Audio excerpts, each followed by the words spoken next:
আপনি আগ করে চেয়ার হয়েছেন কেন? বিয়ে পড়ান। কিসের বিয়ে পড়াবো? মিথ্যাবাদী ভণ্ডপত হক। আপনি আপনার মামাতো বোনকে পালাই নিয়ে এসে বিয়ে করতেছেন, তাই না? আমি আমার মামাতো বোন নিয়ে পালাইছি, আপনার মেয়ের নিয়ে পালাইছি। বিয়ে পড়ান। দেখেন, আপনি আপনার মামাতো বোনকে পালাই নিয়ে এসে বিয়ে করতেছেন। এইভাবে বিয়ে করলে আত্মীয় স্বজনের সম্পর্ক নষ্ট হয়। ঘোড়ার ডিম হবে, সম্পর্ক নষ্ট হবে কেন? বিয়ের পরে আত্মীয় স্বজনের সাথে সম্পর্ক আরো পাকাপোক্ত হবে। বুঝে না ঘোড়ার ডিম। বিয়ে পড়ান। কথা না শুনলে আর কি কমু? নেন, সই করেন।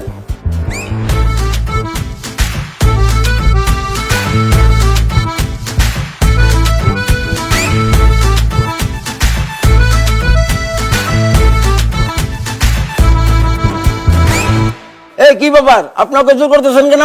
এই আপনি এত বেশি কথা বলেন কেন? সময় দিবেন না? প্রথম বিয়া, সই করতেছি।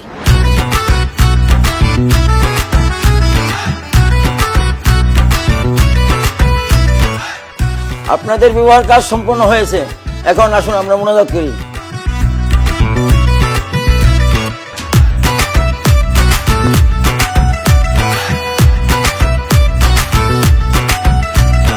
এ দোস্ত, থাক আর মিষ্টি খা।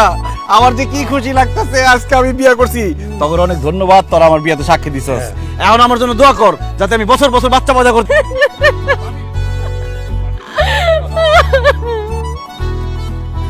আরে আজকে আমরা বিয়ে করছি, আজকে